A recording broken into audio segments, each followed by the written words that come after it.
So about 10 years ago, I was in a bad spot and I needed the help of a therapist. And just by good fortune, I was given the contact information for a therapist who ended up being one of the co-founders of the Refuge Center. I had bad issues with PTSD. There was a lot of trauma in my life. I did not grow up in a safe house, and going to war definitely didn't help. They have a saying that broken homes make great soldiers, and I feel like that's true. That was really kind of my drive for getting into the military, is to get out of the house, be able to secure some kind of future, to be around positive role models and mentors. There was a lot of hard things, especially from war, that you take back. And that's the tough part when you get home.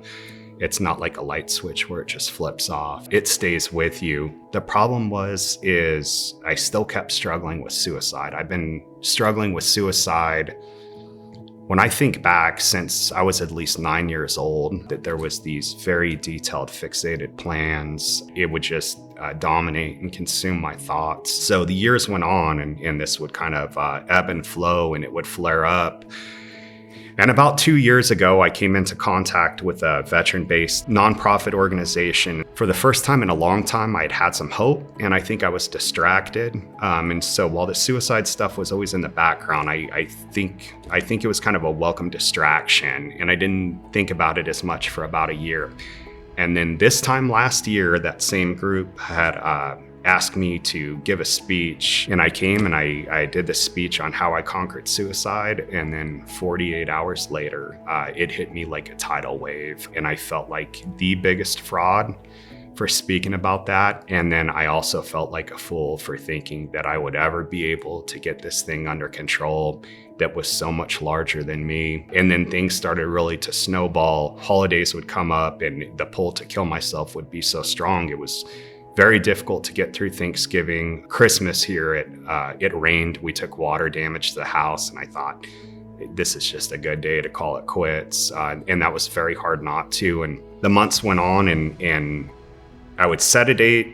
I would not kill myself. Then I would have the self-loathing that I didn't follow through on there. April 26th, I kind of already wanted to do it. I had some setbacks in the day, and I just decided today's the day.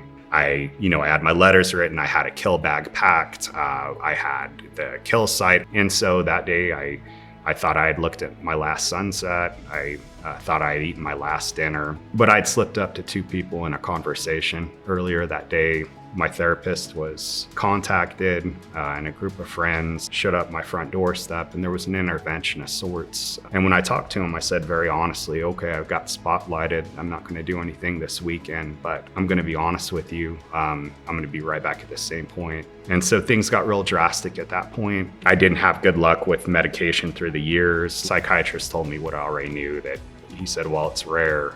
You're medication resistant. This is not an option for you. I tried some alternative forms of therapy that didn't work. I was really out of options.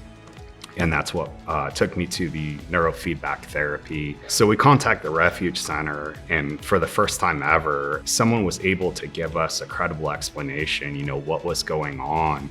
Basically what it was is I was in such a complete state of anhedonia that I was not able to experience anything pleasant, that the only thing that was getting through the filter was the bad stuff. And where my genetics had always worked against me in the past, this time my brain responded really well to the neurofeedback therapy. I realized how much sensory disturbances that the obsessive compulsive disorder causes. That was the first time I was ever made aware, and everything got toned down. All the voices that the OCD caused in my brain simultaneously finally went quiet, and I could concentrate. And then for the first time ever, I just really realized how mentally ill I had been, my whole life. I had a skill set, and I had the capacity to do it. And, there was light at the end of the tunnel. There was actually some pleasant things you can experience in life. And that means that you have hope, and hope will go a very long way. I want people to know